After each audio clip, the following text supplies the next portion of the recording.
Chaque réunion de parents d'élèves de début d'année. Je suis venue à chaque réunion de parents d'élèves, je leur ai présenté le projet, je leur ai expliqué pourquoi je le faisais, pourquoi j'avais envie de le faire et que je le ferais que si c'était un projet commun entre les parents, l'équipe pédagogique et moi-même, et que s'ils n'étaient pas d'accord, je ne le ferais pas. Donc j'ai eu aucune obstruction, aucune réticence. Et là, on a fait un bilan de satisfaction qu'on va présenter aujourd'hui et qui est très très positif quand même. À ce rythme-là, c'est-à-dire à 3 interventions par an et par classe. Moi, j'applique le texte de loi gouvernemental parce qu'il y a parfois des actions qui sont menées auprès de certaines classes, mais c'est souvent 1 ou 2 interventions dans l'année, peut-être 3, mais pas dans toutes les classes comme ça en fait. Le but ici, c'est qu'on ait un suivi d'année en année en fait. Alors on répète les propos de Véronique, tout ce qui concerne le corps c'est personnel, on n'en parle pas, on n'y touche pas, et on leur dit qu'ils sont censés, on leur demande de parler correctement à l'école et surtout envers les petits, parce qu'en fait les grands entre eux, ça les fait rigoler, mais les petits comprennent pas très bien, quoi. Donc on essaye d'éviter de leur faire comprendre que c'est décalé par rapport à des enfants de cet âge-là et que voilà. Sixième avec des valeurs et des connaissances qui leur permettent de faire front à des risques en fait de violence sexuelle ou générale, quoi. C'est de ne pas se défiler, de prendre le temps de répondre, parce que c'est pas facile de répondre. On est souvent pris au dépourvu, les enfants posent des questions à des moments toujours inopportuns. C'est en plein milieu du repas ou je ne sais quoi.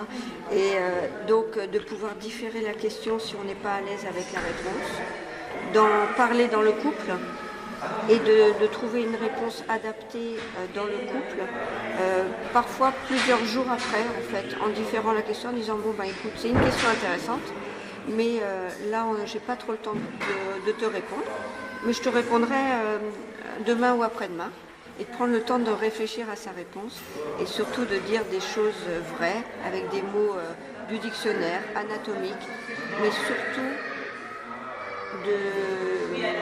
d'employer les mots réels, c'est-à-dire que la zone intime, c'est la vulve, c'est le vagin, c'est pas zizi, zézette et compagnie. Donc ça, j'insiste énormément là-dessus pour nommer les parties intimes avec leurs vrais noms médicaux, anatomiques, du dictionnaire, et pas des surnoms. Ça, c'est très important parce que ce qui est nommé existe. Et si on nomme pas, ça n'existe pas. Nous, si on n'a pas de prénom et pas de nom, on n'existe pas. Donc cette zone-là doit avoir un nom un peu. Mais de prendre le temps. Pour les parents, c'est pas facile, mais de prendre le temps de différer, de se documenter avec des livres appropriés. Grande section CP, CE1, c'est 3 fois 30 minutes. Pour s'adapter au degré d'attention et de concentration des élèves de cet âge-là, quoi. Et puis après, dans les autres classes, c'est 3 fois 1 heure. Très intéressé, très fier d'apprendre, très intéressant. Et ils sont aussi décomplexés par rapport à tout ça. Ils en parlent facilement. Ouais, complètement. C'est facile pour eux. Ouais. C'est comment on fait les bébés, je crois que c'est ça. Ouais. C'est d'accord. La grande question. Ouais.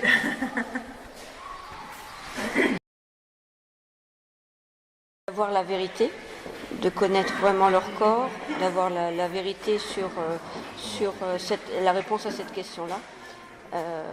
Et de connaître la physiologie aussi, comment leur corps fonctionne, ce qui va se passer à la puberté, ça les questionne beaucoup aussi. Une vision plus reculée de ce qu'ils peuvent voir et de leur faire réfléchir à quoi ça sert qu'on leur donne des images aussi choquantes et aussi violentes à la télé ou dans les médias. Qui prennent ce temps de recul et qui réfléchissent au fait qu'ils sont piégés eux-mêmes, et parents comme enfants en fait, et qu'ils ne se laissent pas faire, voilà, qui réagissent. Personne ne l'a fait en Vendée et je ne sais pas si ça s'est fait ailleurs. À ce rythme-là, hein, c'est-à-dire à 3 interventions par an et par classe. Moi, j'applique le texte de loi gouvernemental parce qu'il y a parfois des actions qui sont menées auprès de certaines classes, mais c'est souvent 1 ou 2 interventions dans l'année, peut-être 3, mais pas dans toutes les classes comme ça en fait. Le but ici, c'est qu'on ait un suivi d'année en année en fait, que ceux que j'ai vus cette année, par exemple en maternelle, je les revois en CP, puis en CE1, CE2, jusqu'à temps que je craque.